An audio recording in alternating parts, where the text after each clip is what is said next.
Okay, all set.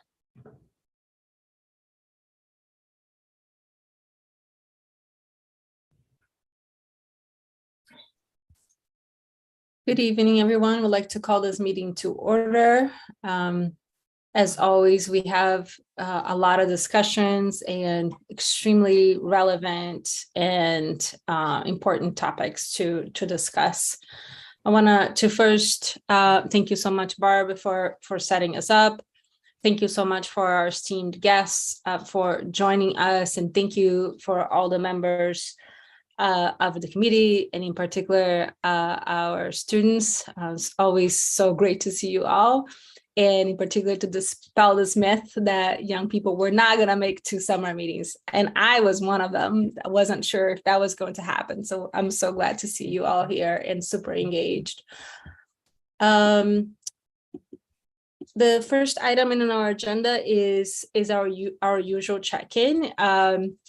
Because we have a lot in our agenda, I would like for us to just do a quick round of intros, and I wanted to actually start with young people. And Megan, you're the first on my screen, and if you can start with your name, pronoun, and school, and for the adults, name, pronoun, and your role with the community, the committee.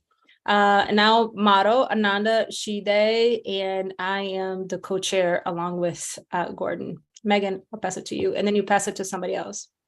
Okay. Hi, I'm Megan. My pronouns are she, her, hers, and I go to West High School. I'll pass it to Mia. Hi, I'm Mia. Pronouns are she, her, hers, and I go to Memorial. I'll go to Joanna. Hi, my name is Joanna. My pronouns are she, hers, and I go to La Folla High School. And I'll pass into Cece. Hi, I'm Cece. I use she, her pronouns, and I go to Memorial. And I'll pass to Ruben. Thanks, Cece. Hi, everybody. My name is Ruben Senon, and I serve as Deputy Mayor of the City of Madison. And I will pass it to Andre. Hello, everyone. I'm Andre Johnson, Youth Justice Manager with the County Department of Human Services, pronouns he, him, his, and I'm a county rep. And I will pass it to Ms. Hotz. Thank you. I'm Jessica Hotz. My pronouns are she, her, hers. I'm a teacher at East High School. I am a staff liaison, and I serve on the board of directors of MTI. Cedric. Hello, Cedric Morris, Senior, one of 2 directors under the Office of School Safety. Pronouns he, him. I'll pass it to Mr. Walters.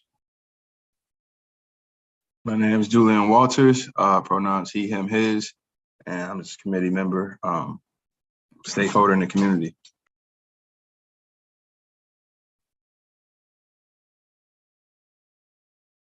And I will pass it to Gina. Hi, everyone. Gina Agulia, pronouns are she, hers, her, and hers. I am the other director with Cedric Morris in the Office of School Safety. And I will send it to Rebecca. Hello, everybody. I'm Rebecca Ramirez. My pronouns are she, her, hers, and I am a member of the committee. And I'll pass it to Kristen. Hello, everyone. Kristen Getchow, mental health coordinator. Pronouns she and her. And I think Leah, it looks like you're available for a check-in. Sure thing. Hi, everybody. Leah Esser. Pronouns are she, her. I am the executive director of student and staff supports. And thank you for having me. And I said it earlier, I'll just say one more time that I am en route. And so I will be off camera part of the time, but I'm here to answer questions if you need me. And I will pass it to, how about Gordon? Hey everyone, I'm Gordon. I'm the co-chair. My pronouns are he, him. And I would pass it on to the Joanna. Joanna, did you go? Yeah, I did. Okay, who didn't go?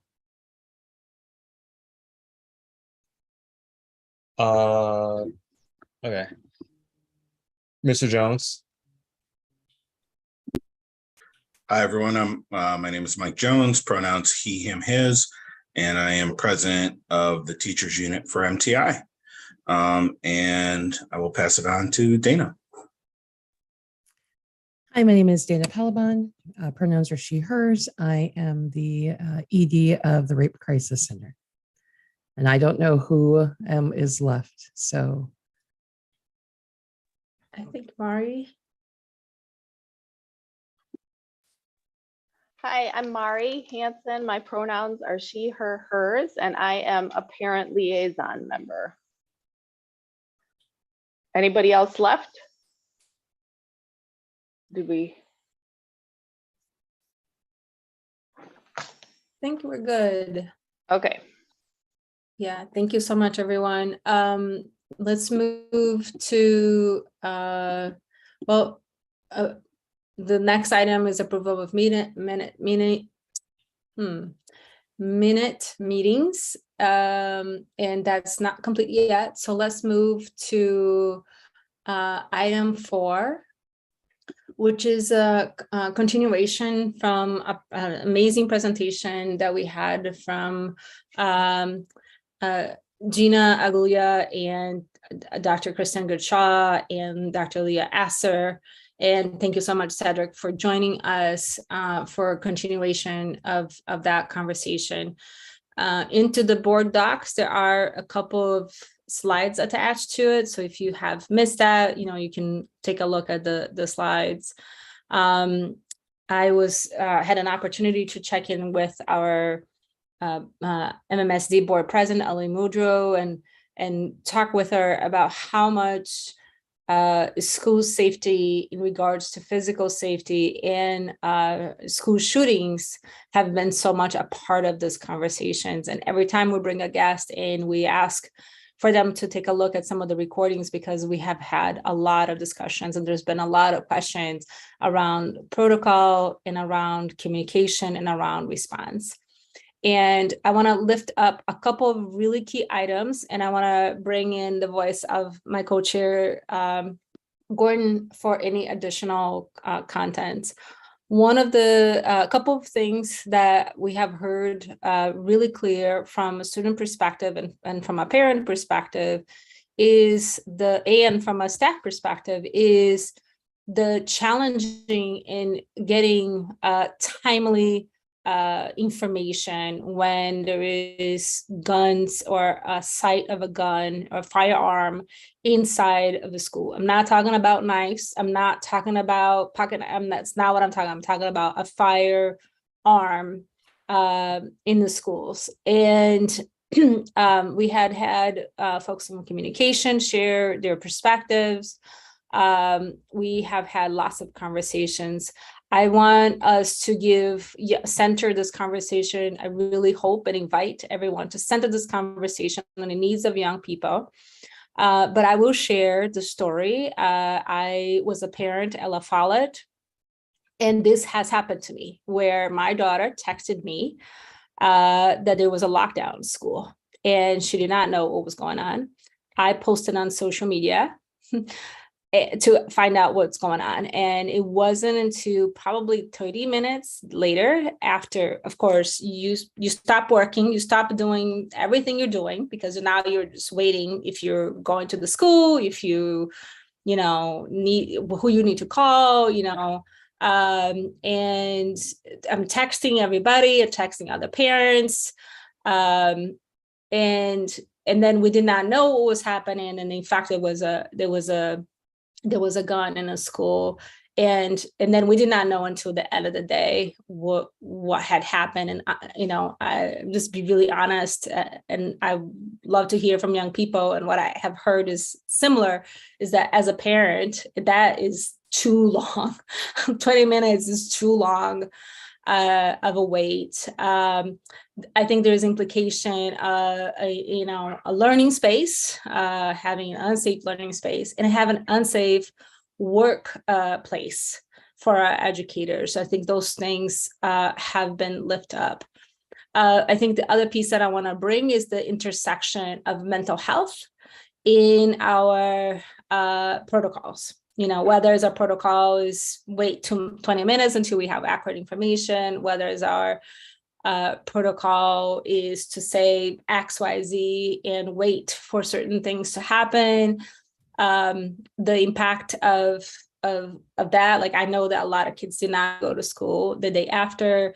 There was the response was poor. It was metal detectors, so nothing that was responsive and also not centering young people's voice. And I think part of this committee's charge is to recenter how young people are navigating their learning environment.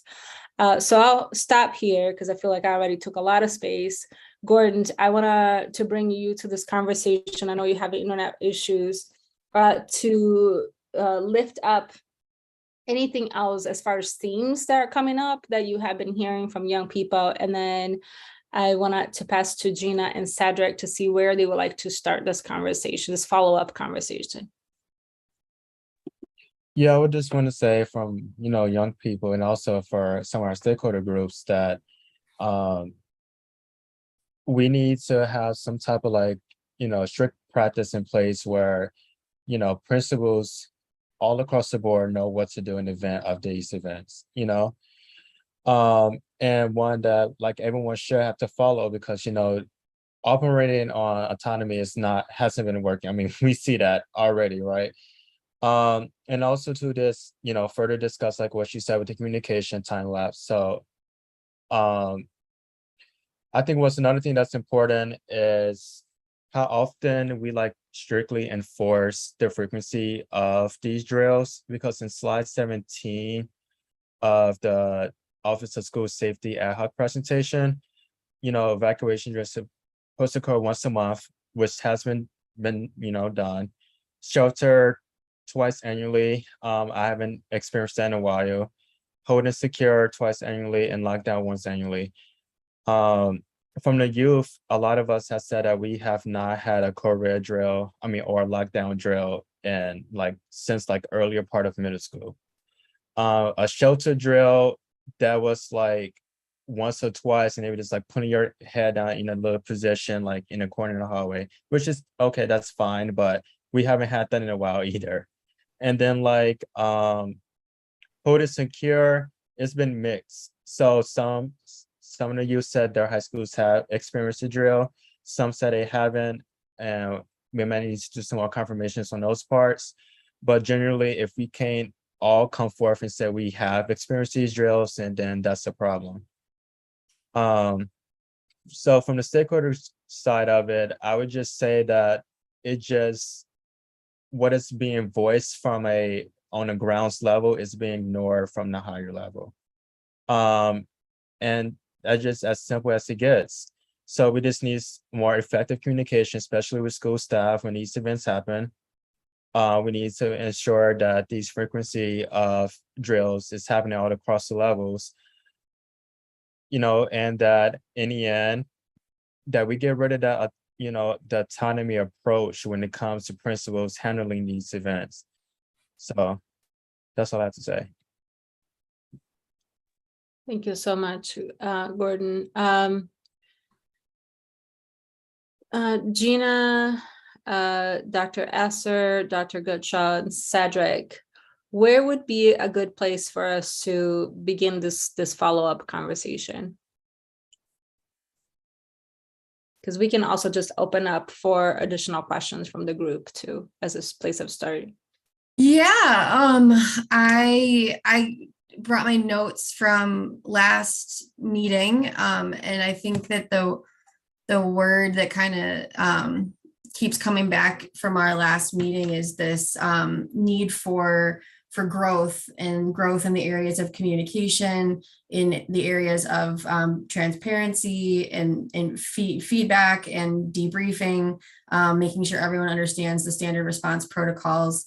And it sounds like that's kind of what's continuing to bubble up. And I think that, again, making sure we're kind of lifting all of our humanity in this is that Cedric and I are, as you all heard in our last meeting, new to our office. Our office is brand new as of 2021. So last school year was our first school year with the two of us in office.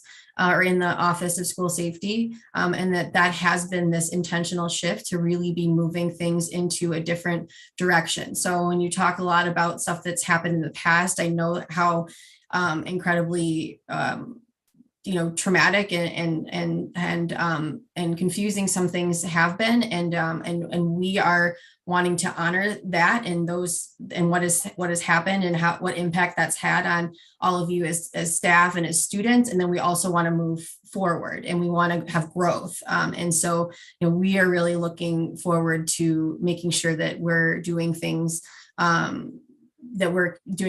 with fidelity and consistency. And so, I think that's something else to be said. I hear a lot of stuff that's coming up is stuff that's happened in the past that we don't want to happen again. And so I think that's where Cedric and I really want to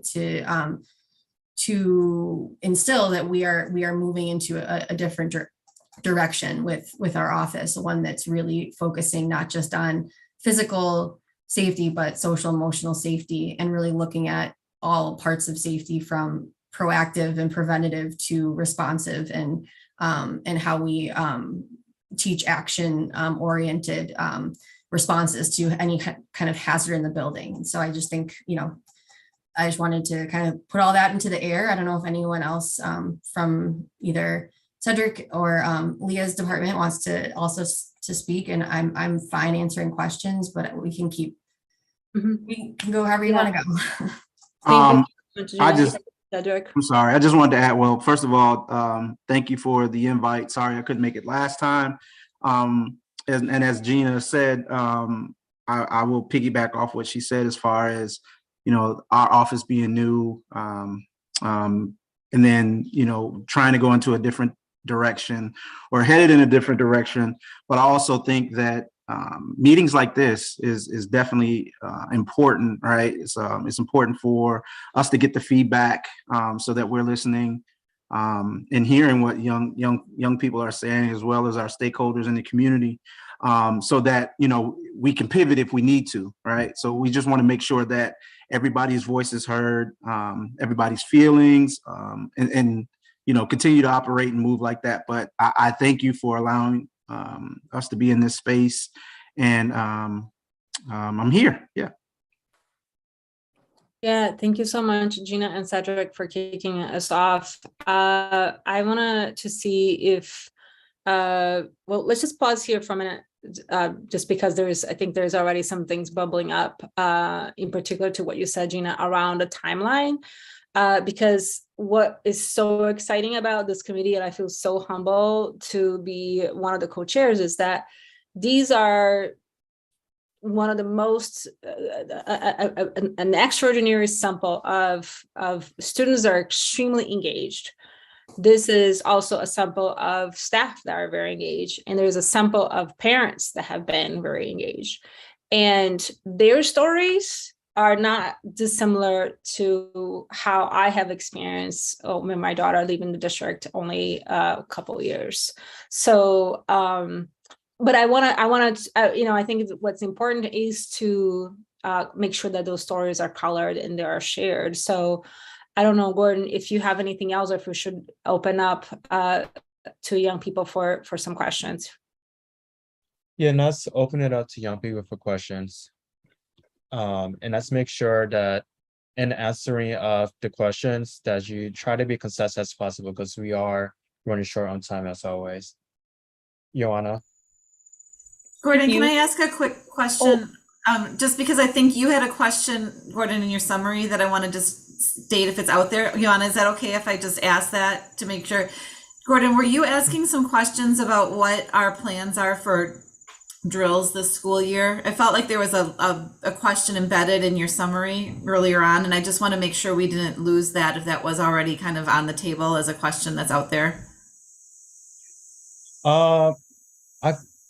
If you want to talk about that, go Go ahead. I feel it's more of just if that was feedback or if that was a question, because if there was a question hanging out there about what our drills, and I'm not gonna be the one that can answer that. Gina and Cedric have more information about that, but I wanted to just make sure that we circle back to that if that was important, or was that just a point of feedback that people have not been in schools, they're not done drills, and they're interested in thinking about what's happening next year. Kristen, if that's okay, let's just get the young people to get the questions, because I think that is going to come up around staff preparedness and student preparedness. But thank you so much for lifting this up. Yeah, I just wanted to make sure if Gordon was lifting it as a question, if we need to answer it, if it was okay. I'm thank you for clarifying. Yeah, it was just feedback. People haven't been having these drills happen in the past school years. But Sorry, thank you. Joanna. Feel free to hop on. So sorry. Okay, so basically, since we're talking about in a way, the miscommunication and the time delay within when incidents are happening. So I go to La Follette, someone brought a gun to school. Teachers were not notified about the gun being at school, like a modified gun. And everybody assumed that was a fight. Rumors were starting. Teachers were just being calm. My friend had asked to go to the bathroom because it was an emergency. So the teacher said yes, because she didn't know there's a gun inside of the school. So my friend was in the same exact wing as the person who had the gun, which is a major security issue. The principal actually had to take down the guy with the gun. Don't know where the security, I guess, staff were. It was the principal, which is concerning to me as well. And we weren't notified until after school at the end of the day, hours after the incident had happened. And usually the excuse for that is, oh, we don't want to have miscommunication. Oh, we want to make sure that we keep the students' privacy. But I guess my question is, why wouldn't an email kind of, I guess, written this way would work? So basically just saying that we have gone on a hold/secure because a student is suspected of having a weapon. So basically you're just saying suspected, and you're not incriminating the student, and you're not naming the student, therefore keeping their privacy and not incriminating them. And then you could just add on please keep your students calm, or whatever staff need to know in order to deal with that situation. And then put at the end of the email, more information will be released later today. So I just wanted to know why email like that hasn't been created already, or why there's an issue with sending out email like that in times when there's a gun inside of school. Well, thank you for that. I totally understand where you're coming from. In fact, we actually did have conversations where where we talk about debriefing and how we can better communicate these issues when they arise. And that same thing what you just shared about real-time communication came up. So again, we are working through the kinks. I understand the severity of I guess on our end is trying to make sure we put out the right information and make sure that it's forthcoming for everyone. But what you said as far as putting together that communication and that timeline, we are currently definitely working on that. So Gina, is there anything that you want to add to that? No, thanks for saying that. And I think just kind of adding a little bit to what we had talked about the last time is that part of our job as part of our district's critical response team is to not make the situation worse. And so it's already a situation that could involve something very serious, potentially life-threatening. We are attempting to not make it into a bigger situation until we have the ability to have it be something that we've responded to.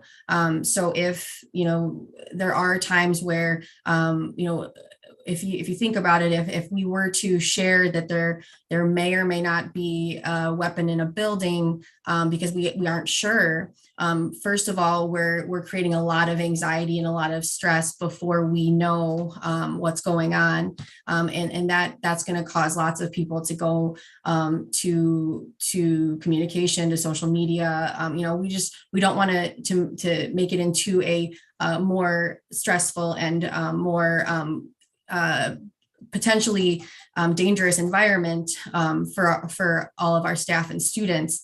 And at the same time, as Cedric said, we know, and what Joanna said too, we know that you need to get at least some information quickly. And so I just want, to kind of hold both in both hands, that there are times where the information is not completely provided in the very second it's understood, because we don't want there to be additional anxiety and that causing more chaos and confusion. But we also know that it is a huge area of growth for our district to be getting information out quicker. So I just wanted to lift both those things.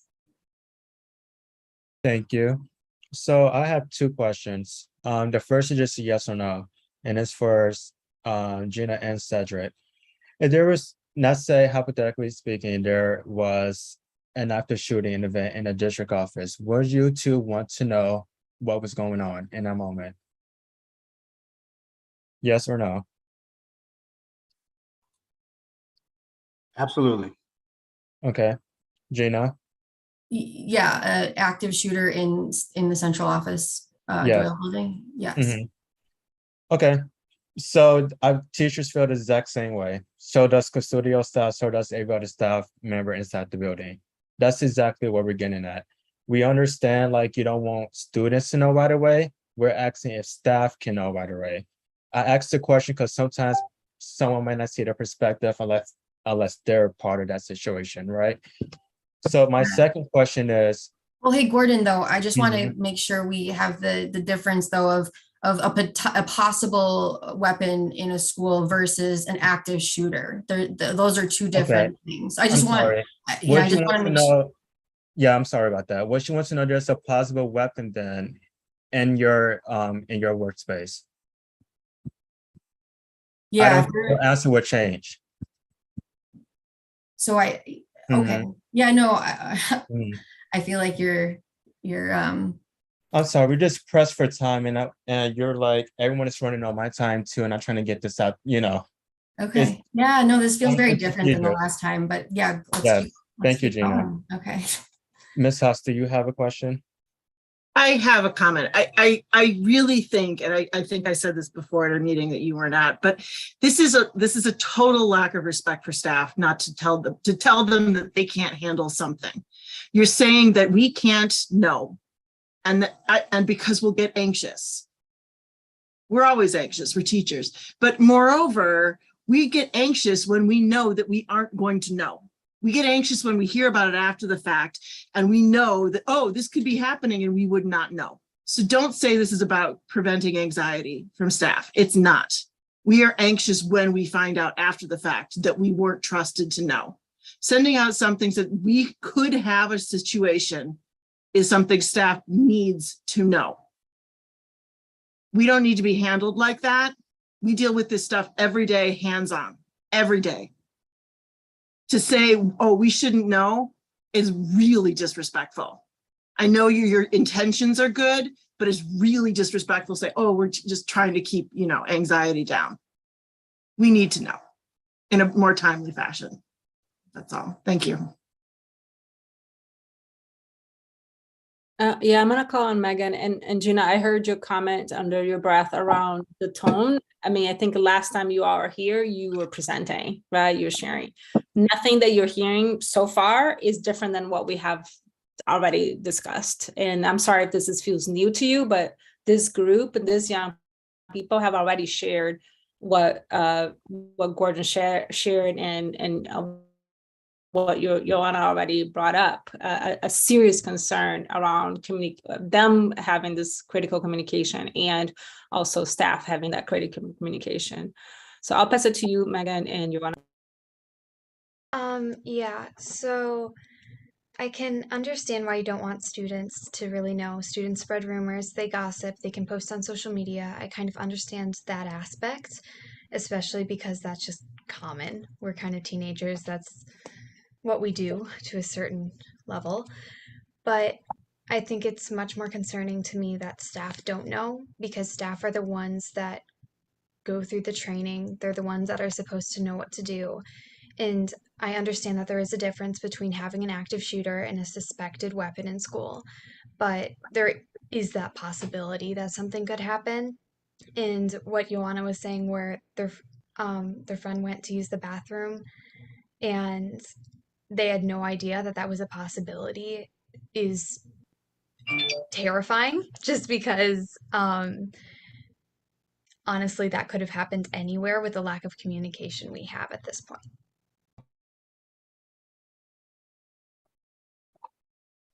Okay, so I have a few comments to make and a question. So my original question about like the whole email thing, it's that the staff would have already known that there is a weapon. However, you don't want to incriminate the student yet, and just like let staff know that there is a possibility of there being a weapon there, instead of saying 6 hours after. I feel like our teachers, they don't get paid that much. Like they had to fight in order to get a pay raise at our school. We're in a teacher shortage. They do so much for us during a pandemic. COVID is happening right now. Monkeypox is now becoming a thing. So they work hard every single day to deal with students who are going through multiple issues, yet they aren't being treated fairly by not being told there's a weapon inside of a school, which I don't understand. And I feel like the reason why students are mad right now is because we keep on hearing the same excuses that we've been hearing for the past, I don't even know how many years, since high school. And it's kind of, I don't know, like angry when you hear the same excuses over and over and over again. And now for like the miscommunication part, I feel like you can still deliver timely like information on a timely matter, because you know the whole entire memorial bomb threat thing, we did have a discussion about that at one of the meetings. One of the parents had asked why they weren't notified until hours after the incident, and the response was, it wasn't even a response to the question. It was more so like, oh, the person making the threats wasn't even from Madison, maybe not even from the country. 2 weeks after that, everybody got an email saying that the student was actually a Memorial student. So like that was miscommunication right there, and that wasn't like on a timely matter thing. So I feel like we can make communication that's accurate fast enough for teachers to know, just in case if there was something to happen there. So that's all I wanted to say.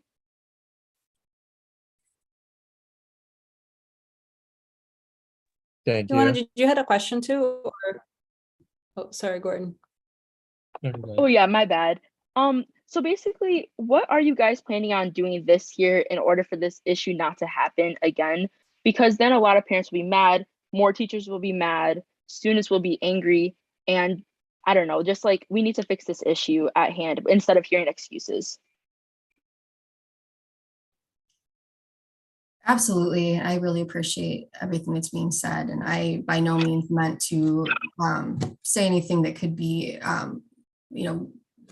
upsetting. And so I do apologize for upsetting people, because that, it's just not what I want to do. And at the same time, I understand people, this is an upsetting topic and it's frustrating. And you all have really, really, really good questions about it. I feel that to answer your question, Joanna, we are going to be working really hard with our communications department. So as you know, Cedric and I are in the Office of School Safety. So our job is to respond to the crisis, the critical incident. Our job is to work with the principal on managing the incident.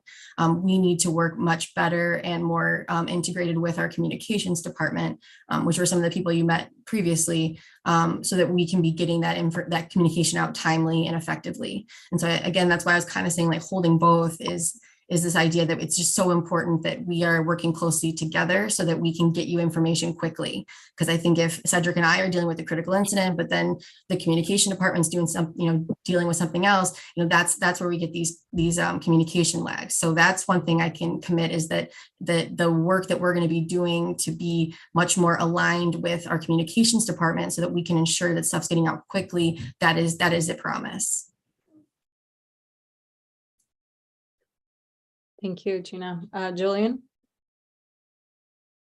I kind of was going to ask that question just because I hear a lot of back and forth between the students and the people who are going to make the change. So that was really what I was going to ask. Also, was just going to point out in the communication, I know that it's a hard job in trying to gauge the situation from afar and not actually being on site. But you know, even though there's a difference between active shooter and someone having a plausible or a weapon on campus, one can turn into the other. So it's like, what's the fine line? So it's like, you know, in one situation, you don't want to raise anxiety and alert everyone to something that could be not really the case, quote unquote. But then you have this tragedy after the fact. This weapon has now turned into an active shooter, and now there's a tragedy. You know, you don't want to be on the back end of that trying to explain yourself either. So I just kind of want to point that out, because I know that was something that you pointed out to Gordon, saying, you know, there's a difference between active shooter and having a weapon. But is there really? Because one leads directly into the other, and without the proper communication, you know, that's not something that you want the public to know, that, you know, it was just something communicated as a weapon on school, and then a tragedy happens, and now everyone's up in shambles, and it's bad because it wasn't, you know, the connection wasn't properly identified by the proper people. So I just wanted to point that out as well. Absolutely. And Thank to you. answer that, oh, Cedric, did you want to? Yeah, no, I was just say thanks for that, but also, you know, just piggybacking off Gina, what she said earlier is part of our job too, is assessing, trying to figure out what, you know, is it really an active shooter? Is it a rumor, or, you know, whether we have to interview some people. So some of that stuff does take time. So, I mean, but I know it also, you know, like we said, we have to work hand in hand with communications to even, you know, put that out to staff. But I received that. So thanks. Yeah. And I want to answer your question, Julian, to say that, yes, there is a difference. And I understand that sometimes one can lead into another, but we, for the most part, what Cedric's saying, and this is a nationally recognized model called threat assessment. It is the #1 way to assess and mitigate school violence, is to assess the level of threat. So that doesn't mean just because a student, you know, has something or has made a threat, doesn't necessarily mean that they pose a threat. And so we have to be really thinking about this individual student who's possibly made a threat. Who are they? What's going on for them? Where are they developmentally? What's going on as far as, you know, their situation, because they're a student of ours as well. And so when we're thinking about those types of things, we're thinking about interactions with law enforcement, we're thinking about stuff like that. So we need to hold all of that together, of like, if we're gonna claim that this student has a weapon and we're gonna put that out there, you know, then we need to be able to also protect that student, because we, you know, that's our job, is still to protect all students. And so I do think the model of threat assessment is so incredibly important, because we literally look through not just the facts, but we look through what is our assessment, and like, what is the level of the facts that we have, what is the likelihood of pushing that into a violent situation. So a lot of times we do have kids that might have a weapon, and it's because they're holding it for a family member, or they're just going to sell it, or they're using it for protection. They have no intention of using it to be a school shooter. And so I just want to, you know, again, think about things like that. Right. And then to add to that, in a short amount of time, trying to figure, you know, put all that together, you know. Yeah. I had never heard of the threat assessment, so thank you guys for that feedback and kind of just walking us through your steps. And that was exactly going to be my question. How excuse the dog in the background, but how quick can you guys assess that situation? So I know that's a whole nother conversation, but thank you guys for responding to that and giving us your kind of insight of your processes. Yeah, Julia, I want to lift up something that you mentioned as someone that have survived a couple of shootings in my country. For me, the difference between somebody having a gun and an active shooter is a fatality, right? And so I do want to know, you know, the moment that can happen, that is, if there is a possibility, even if it's just a 0.5% of a possibility of even accidental firearm being you know, in a particular place, and a threat to human life.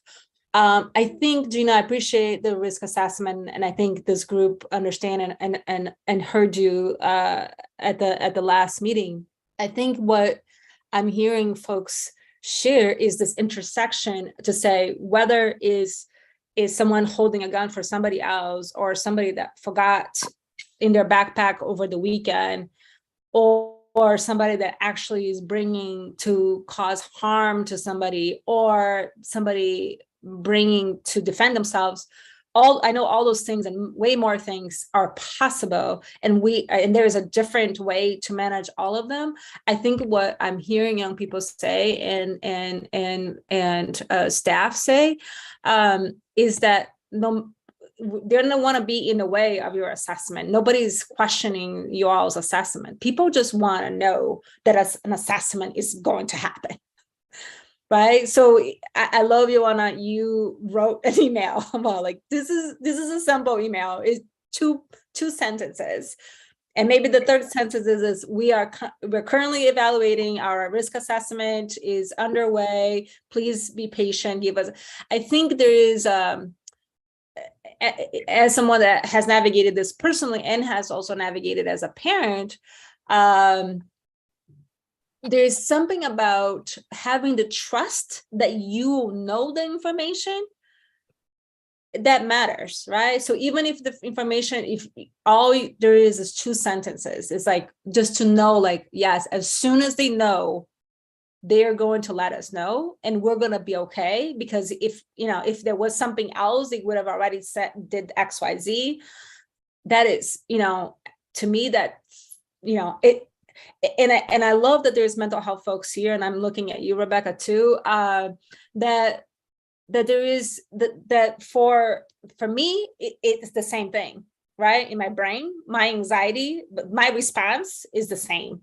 Like, there's a gun, right? That's all I know. There is a gun, and I needed to figure out how to protect myself and the people around me. And so from a holistic approach, and not talking about the science of risk assessment, from a humane approach, humans are navigating that information very differently than this sort of linear format. And I wanted to make sure that we don't lose sight of that.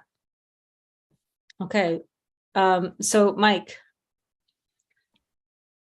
Yeah, I just wanted to kind of, just also ask both Gina and Cedric that as you're working on that communication plan or these sort of discussions, that we are including every person who's part of that chain of the violence risk assessment or behavior response.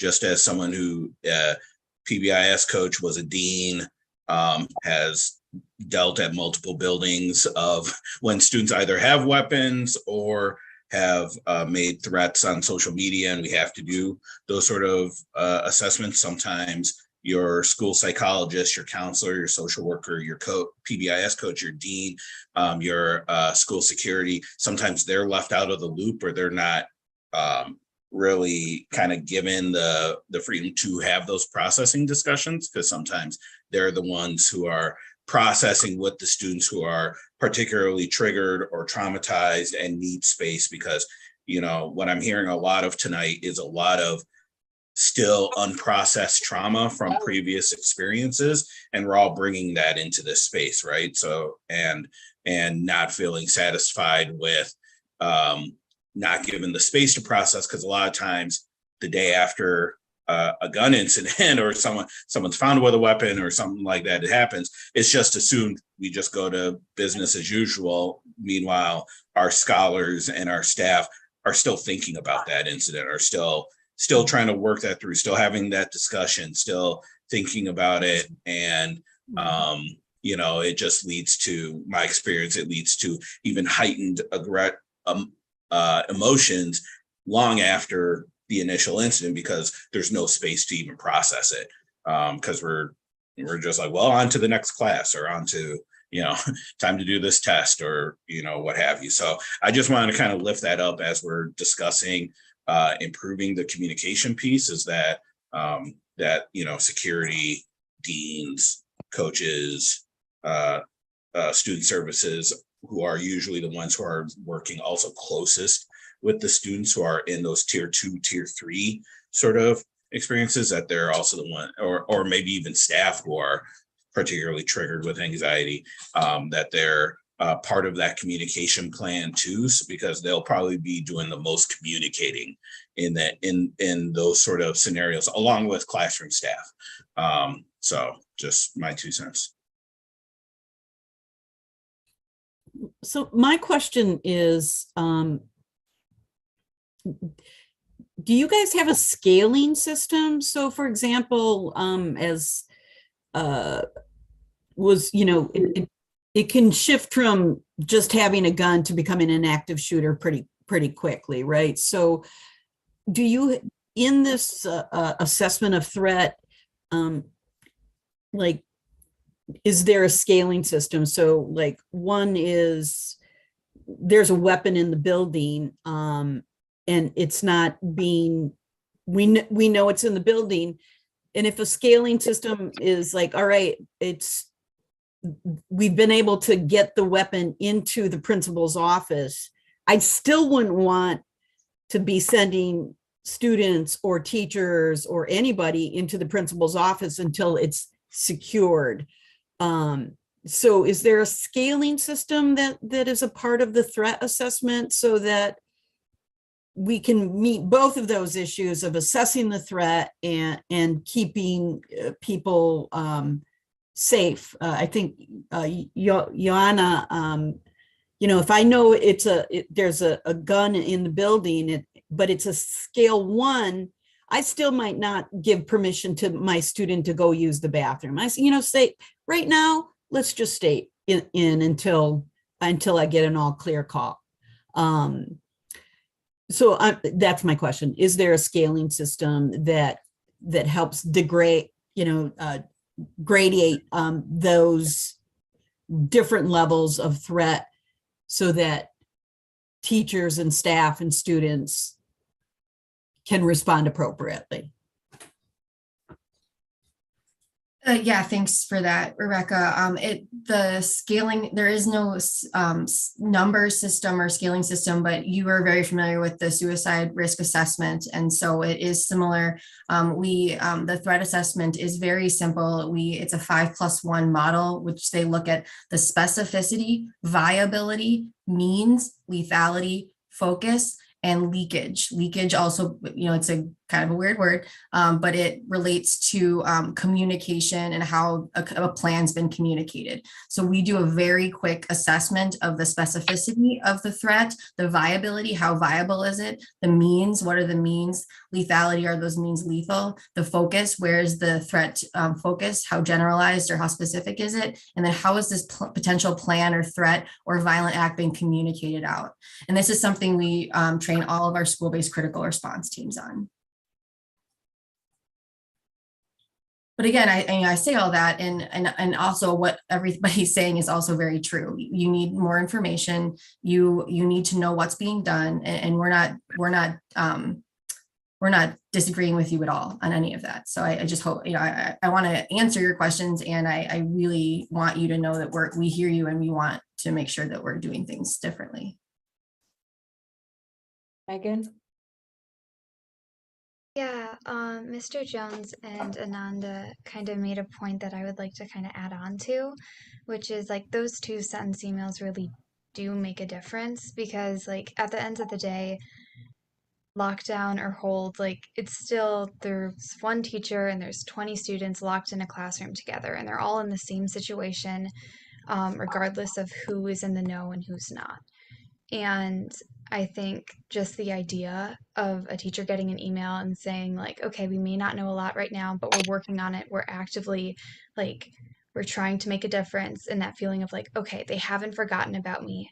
Like, I'm not in the dark. There may not be a ton of information in that email, but the feeling of knowing that something is going on and they're doing their best to help you may be really helpful. But also, like, let's say students do find out, that teacher hopefully knows their students pretty well, and teachers generally tend to have pretty good connections with their students, and best case scenario may be able to calm them down. So I think those 2-sentence emails really are significant, even if they don't hold a lot of information. Absolutely. I agree. Thank you, Gordon, and then we're gonna have Joanna, and then we're gonna start bridging to mental health. Yes, quick question. So after hearing all of this with the email template and just a more faster, messaging system between staff and critical response team, what are you two going to do to address this? So are you going to start working to craft the template? Are you going to start drafting proposals on how to best communicate between staff and the critical response team? Like, what are you two going to do after this meeting to assure that these recommendations get met? Actually, both. I do believe that the communications are working on drafting emails to staff and families, actually. But continuing to work through this stuff. I mean, debriefing, being proactive. So again, those crafting with those emails is I mean, I hear what everybody is saying, and we definitely have to take it back to communications, like figuring out how we can work better with communications and getting this out as well. So I think a very tangible next step, Gordon, is that we meet with some of the, I think, people that you might have mentioned earlier in a previous meeting to really set up what it, like you said, what's the communication plan? When is the staff email going to go out? When's the follow-up email going to go out? When's the family email going to go out? When's the follow-up email going to go out? So that we have a set timeline of how we're getting communication out. Because I think that's what I'm hearing, is that it's one thing for people to be doing things, around responding to the critical incident, but if everyone else is in the dark about it, that's not okay. And so I think in conjunction with us, like I talked about, threat assessment, all this other stuff, in conjunction with Cedric and I doing that piece, our communications team has to be getting you information in an extremely timely manner.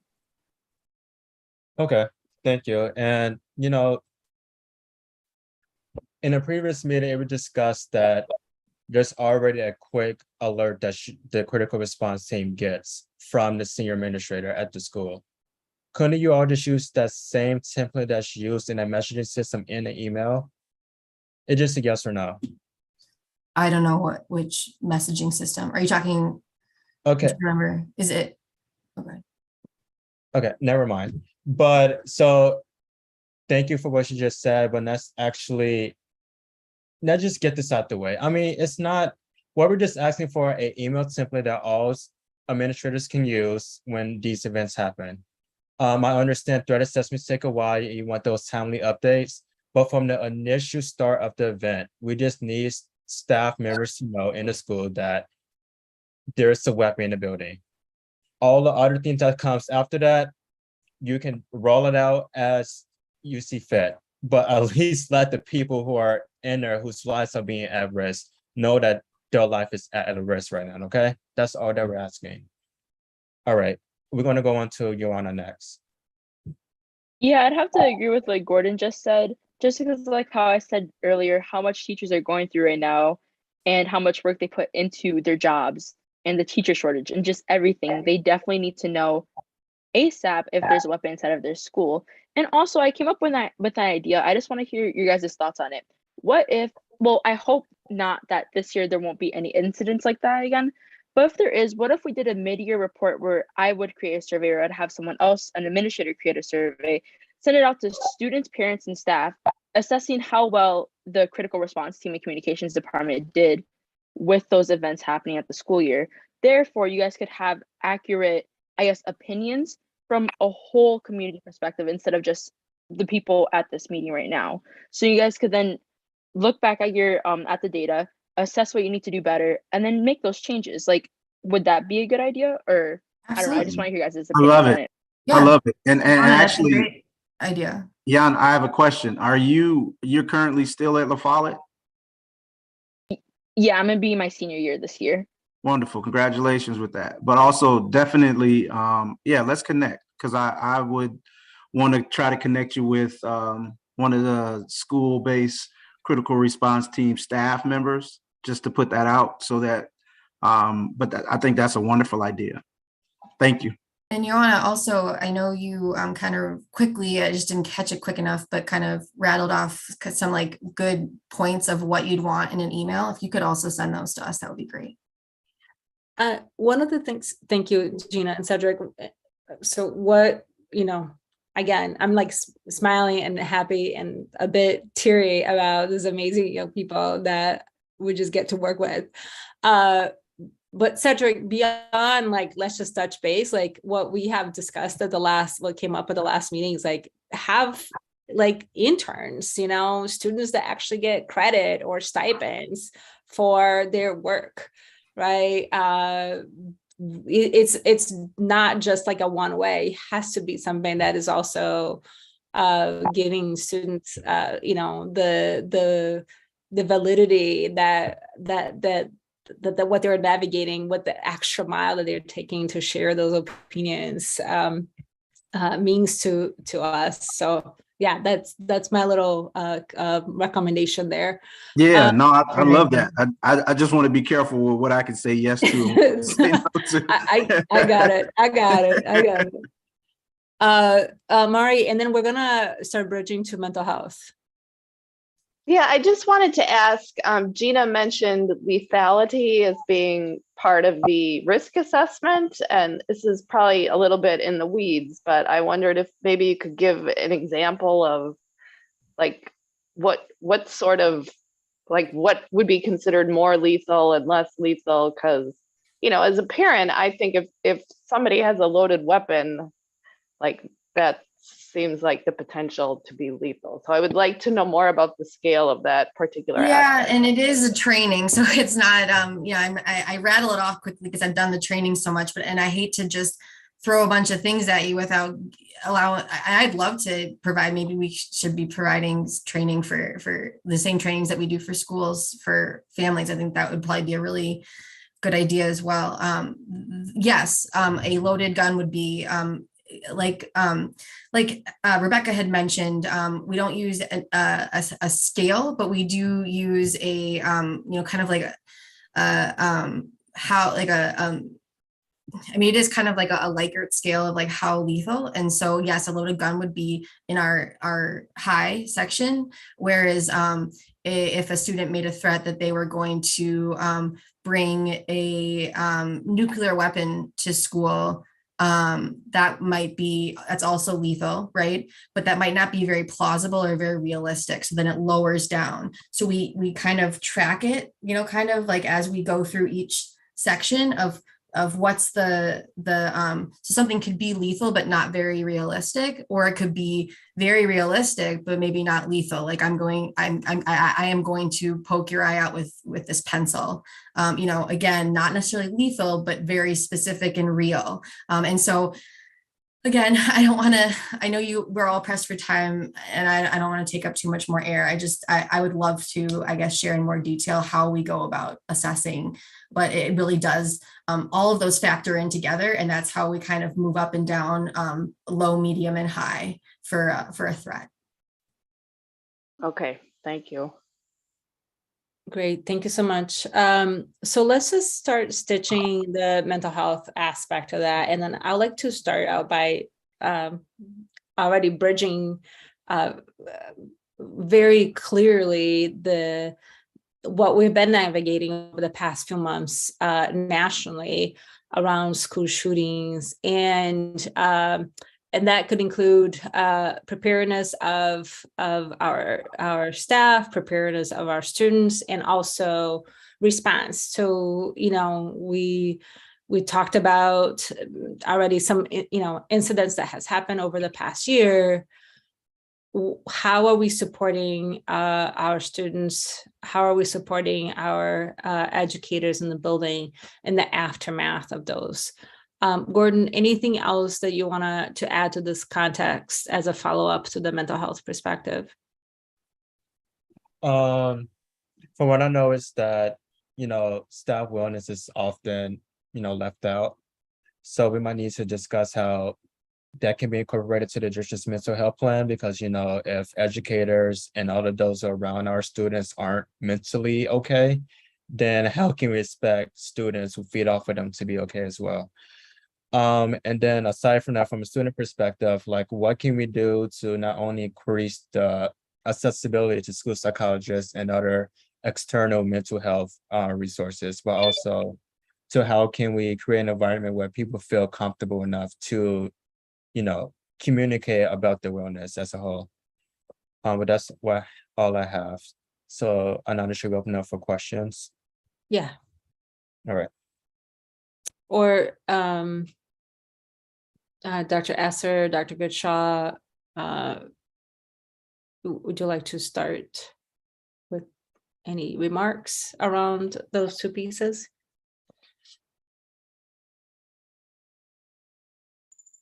Sorry, I was just trying to follow your protocol, whether there was questions coming or if you wanted us to reply to.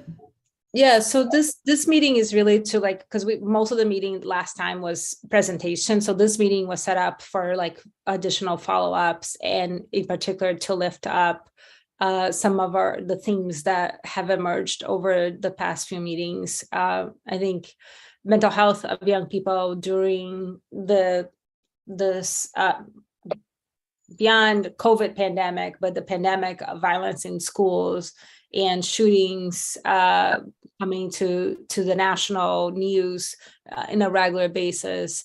And then also young people's wellness and the staff wellness. So those are some of the things. If you have some remarks that you want to start us out, that'll be great. If not, we can just kind of get folks to ask questions.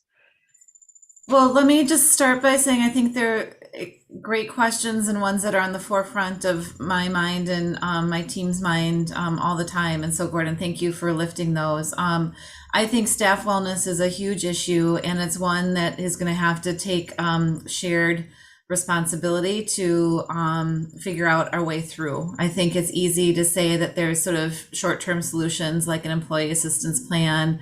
We added a navigation system to the district's offerings this year that includes staff and their families, as well as students and their families. So there's ways that we're working to increase access to supports and services. And we also know that employee wellness is more than that, right? We want to work on good, strong working conditions and all the things we're talking about here, right? That communication is feeling the way it needs to.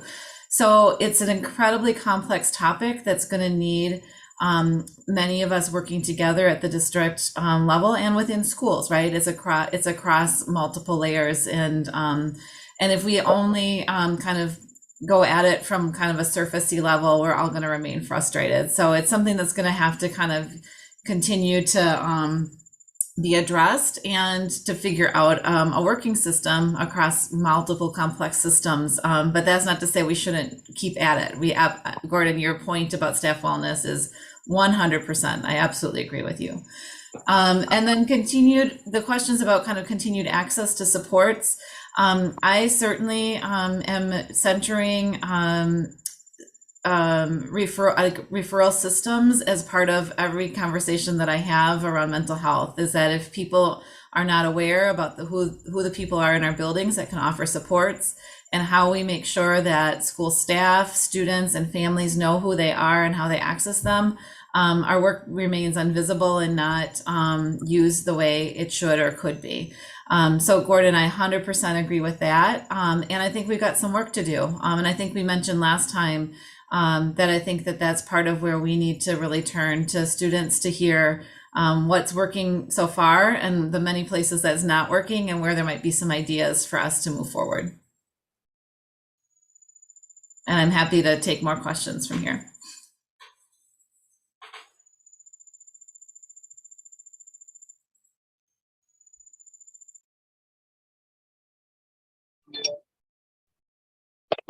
So I don't know if you can answer this now, but have you worked with a group of educators to determine how their mental health can be addressed more? I would say, Gordon, that there's been a number of surveys done by MTI and some other folks over the last few years.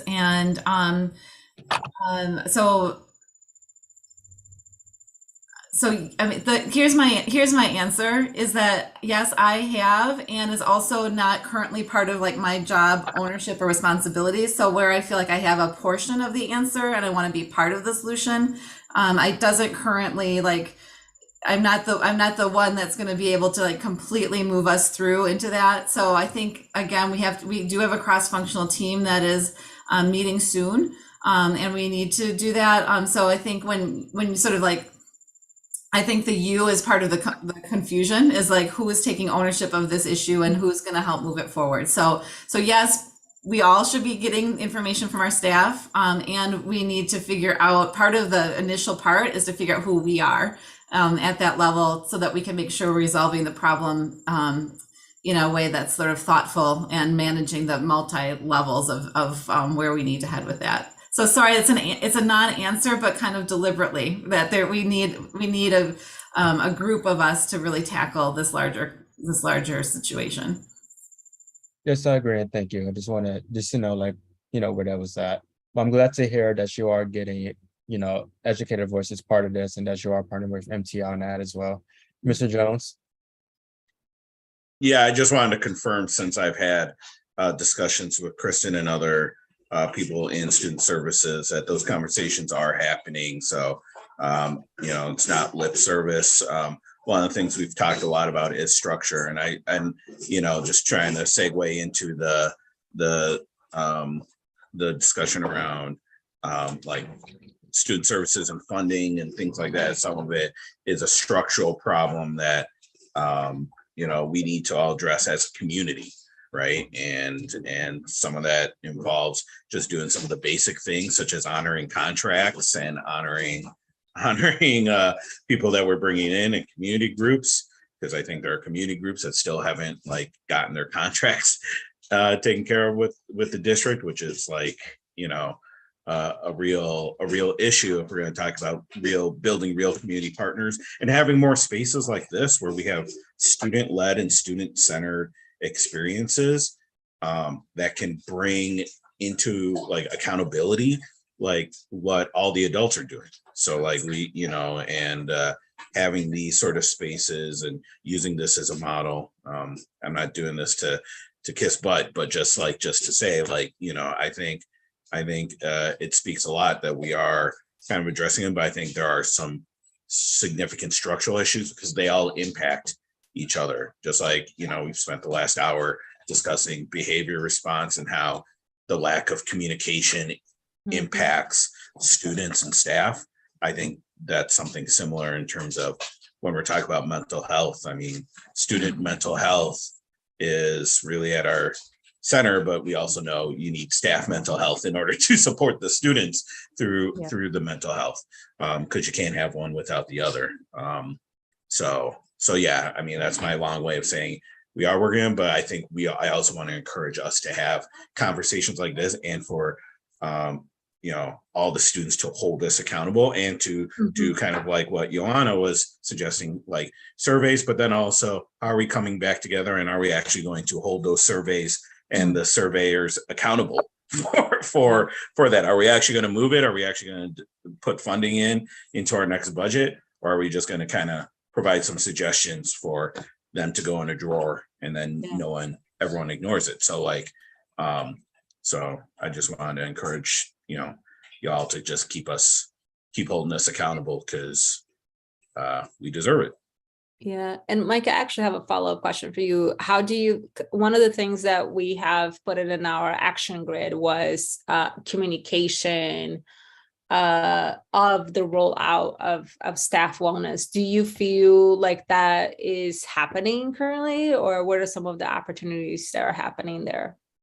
I think it's difficult to say that's happening at a complete like district-wide level. I think there's been an emphasis, but sometimes we're going to put it in a silo here, but then, so it's different for me to hear that like, at a high school or middle school where they're working on one different type of thing. But if I brought in elementary staff, they're being shellacked with the new literacy curriculum.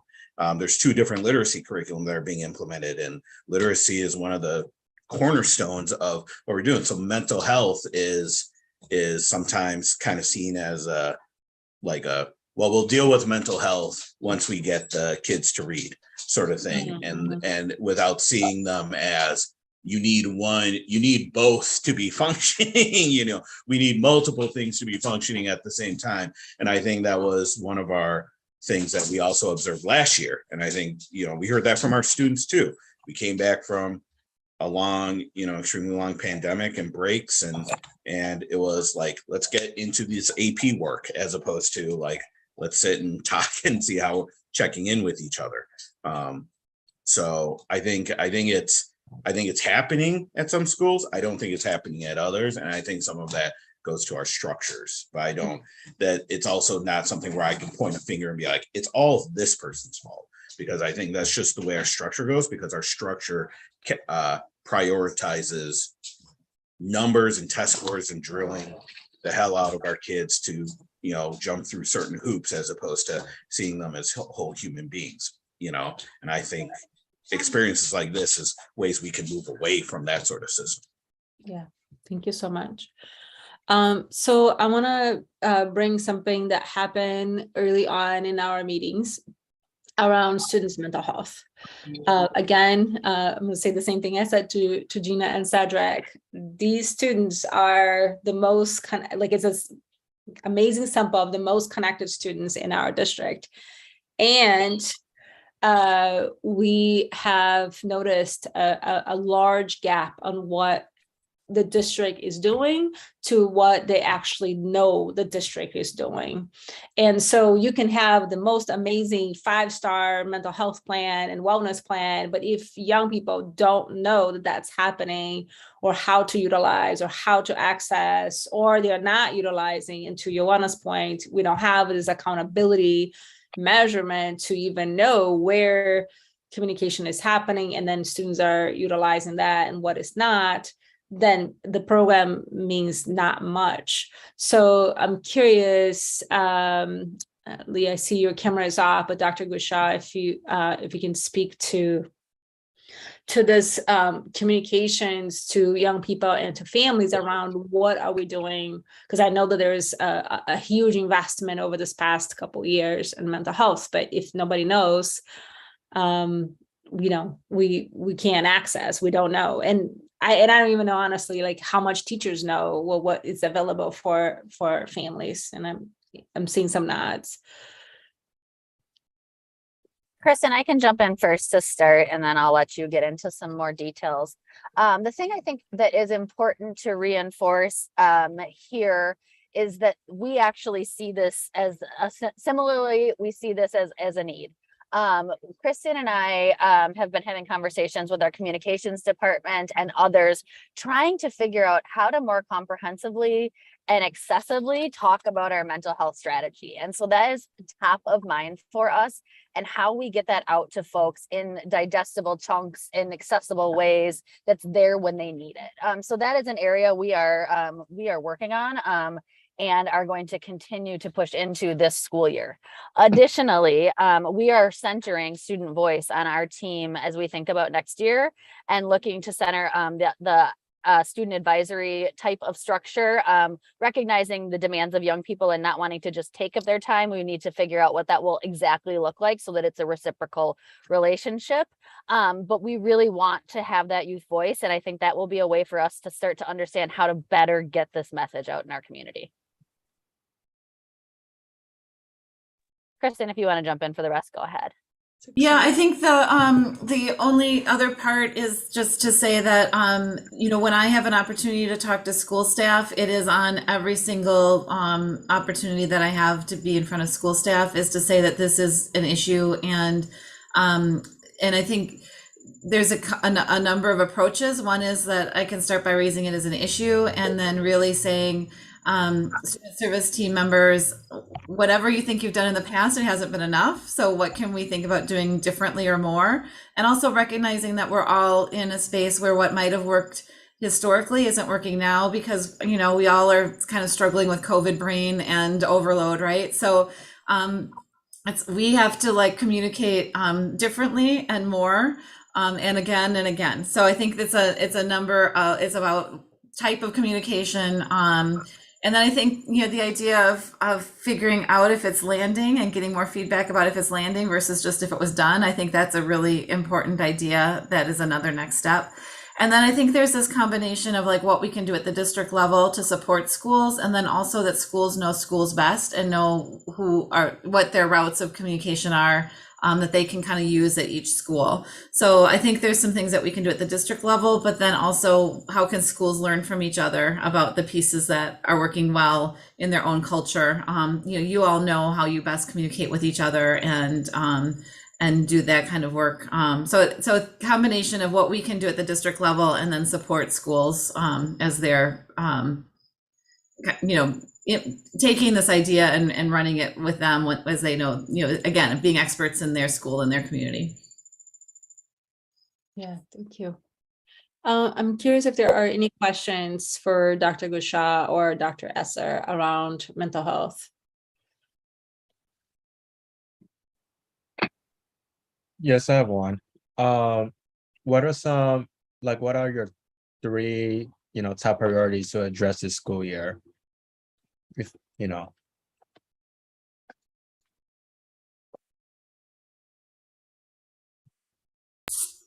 Yeah, Gordon, that is a great question. I think that a lot of what I want to do is to keep telling the story of the great work that our student service team members are doing every day. That we really have, and that's our student service team members, but also and all of our teachers and all of our,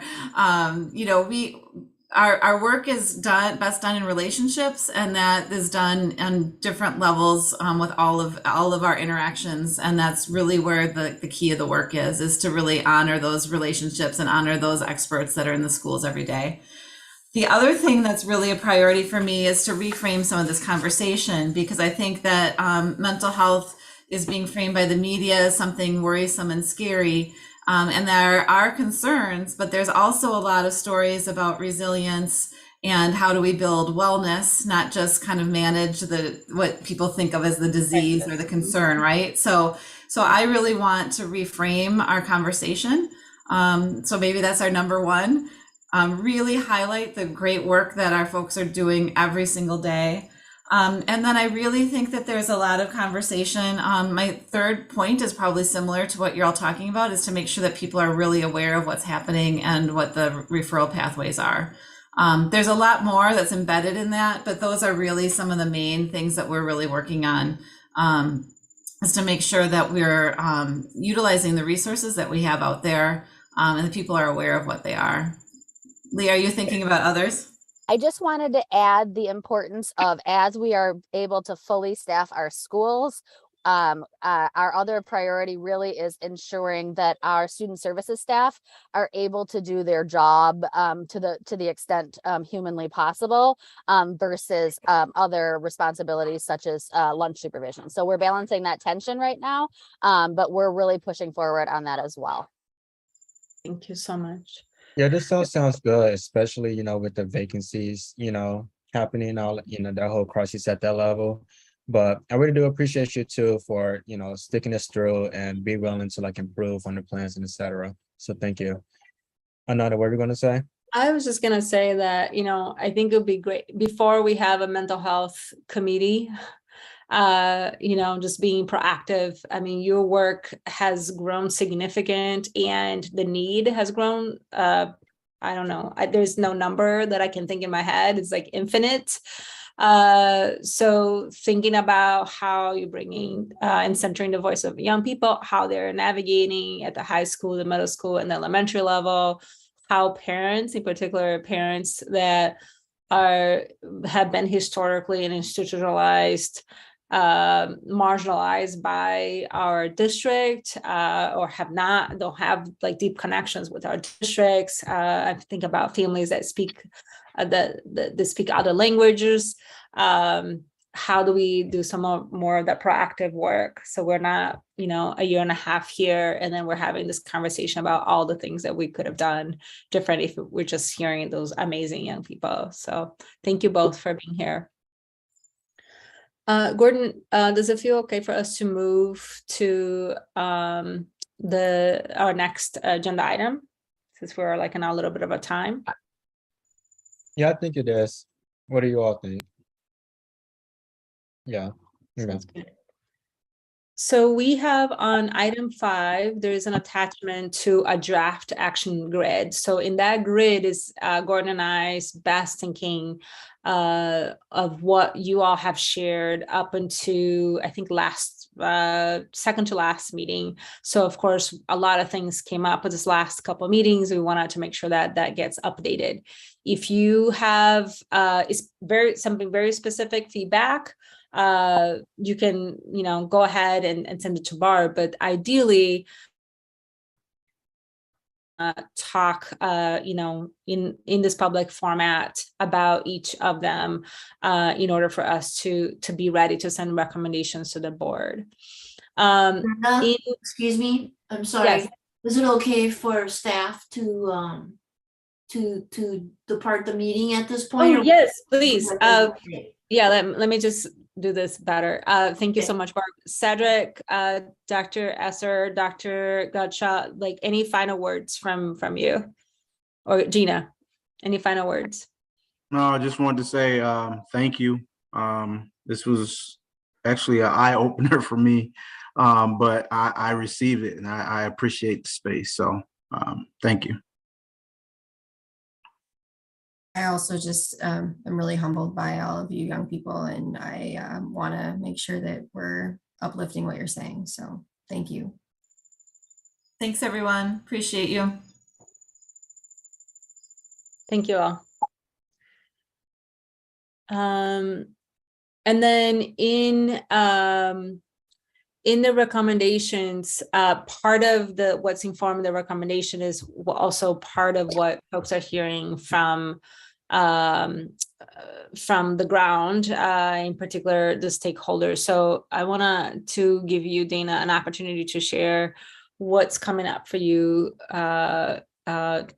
in your partners group, community partners group. Is it okay if I share screen? I think Barb has to give you the permission. Oh, I have permission. I'm just making sure it's okay. Everybody's okay with me doing that. Okay. So, community partners group, I contacted 26 organizations. We had a 24% response rate that answered all of the questions. 30% stated specifically that they were uninterested in participating due to the many times that they have given feedback that has been routinely ignored or not moved forward without communication. 16% engaged initially, but then did not complete the process. So there were 3 questions that we were getting feedback on. The first is vision for student safety and wellness. We know that the vision includes a culture of healthy relationships, and then they brought in the different types, so staff and students, administration and educators. So people are separating folks out by people that are at the admin level, staff, and that includes social workers, people in the front desk, so staff and then educators. So they want to see a healthy relationship between the administration and the educators and the students, between the students and the students, and then also between the administration and community partners. They want students to feel empowered to create solutions instead of us putting solutions upon them. That they can be who they are with all of their identities being taken into account. Physical and emotional safety around peers at school and extracurricular activities. They want to eliminate the need for hyper awareness. I thought that was a very interesting point that came up in several people's responses. Body autonomy. And then affinity groups, not just for students, but for staff and educators with resources for activities, training, and wellness needs as defined by that group. So again, not placing things upon folks as a solution, allowing them to create their own way. What would you like MMSD to do differently or more? Social emotional learning at all grade levels, not just for students, but staff, educators, and administration. Higher staffing levels for support staff, special education support, school counselors, and social workers. Increased planning and educational opportunities for educators. They're really concerned about the time that educators have to do all of the things that they need to be able to do, and then still learn about things. Ready access to therapists, ready access and connection to community partner programs where support services are offered, to be able to help fill those gaps in staffing. Domestic violence and sexual violence education at all grade levels for students, staff, educators, and administration. Education on consent, body autonomy, and healthy boundaries, Title IX, and violence prevention at all grade levels. What are we committed to do to support the vision? Collaborate with programs in the community to make these things happen. Dual fundraising and grant writing. So we know that not all of the money is there, but we are willing to write grants, to do fundraising, to do our part to help obtain that money. Offering services to students, staff, and admin. And then having the community partners, our own accountability, having our words and actions be in sync. So making sure that we are accountable also for what it is that we are doing, and then offering resources and expertise. Thank you so much, Dana. We have a couple minutes for questions, or we don't have a lot of minutes for question, 1 minute for question, but it would be great if you can send this document to Barb so she can put it in our docs. Any questions, follow up for Dana? This is very helpful. I just want to say thank you, Dana, for, putting all this together. This is amazing. Thank you. Ms. Hotz. Yeah. I think it's amazing, and it's really heartening to see how much I think everybody's on the same page. I mean, I think any staff that would see that just would be thrilled, and that really is amazing. It makes me feel good. Thanks.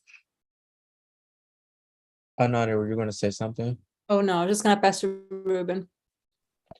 Yeah, this is less of a question. That was great. But more of just I wanted to share that recently the Milwaukee School District signed a contract with someone who came to talk to us in the mayor's office, where they do virtual therapy for students. They specialize in it.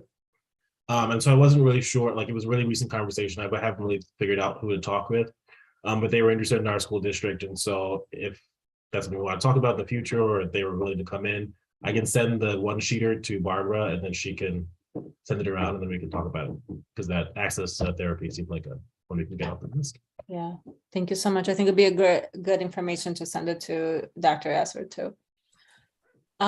So moving on, so we are closing the meeting not too late. Just next steps, our next meeting is September 8th. We'll continue to meet at the same time, 5:15. And on that day, our beloved committee member, Dana, has agreed to present to us on sexual assault. So that is something that was actually what was very much in our forefront last year, when we began having conversations about the committee, but because we end up having so many school shootings, that kind of took over the conversation. But Dana is coming to present on that day, and then we'll have sort of justice coming hopefully on the 22nd. Andre. Yeah, and I apologize if this was answered somewhere in a previous one. So, because I think I brought it up in a previous meeting of our schedule, because we went off schedule from our original, and then I didn't have the 8th on my calendar. So is it possible to schedule these out? I'm scheduling stuff into December, January, and if I get off on things, I could get a whole bunch of stuff that gets scheduled over this meeting. So, or if we're going every 2 weeks out as of the 8th, I can put that as a placeholder, but it's switched somewhere in the middle. So I just want to make sure that I Got it. carve out this space and I'm available. Yeah, and Barb, so she's our scheduler. We'll Yep, we'll I'm work here. on that. Yes, Andre, I'll make sure that we get us scheduled out as far as we need to go. I'll send something out. Thank you. Appreciate it. Thank you, everyone. Gordon, some final words, and then you can close our meeting. Thank you all for being here, and I just continue to do this work. That's all I have to say. Thanks, everyone. Thank you, Barb. Move to adjourn. Thank you, everyone. Thank you so much. Yeah, yeah, move to adjourn. Ruben, is that a vote? We need a second. We're just so Second. excited. Thank you so much. All those in favor, I just wanted to say thank you. Signify by saying aye, meeting adjourned. Thank you all. Have a good rest of your day. Thank you. Bye. Bye. Thanks. Bye-bye.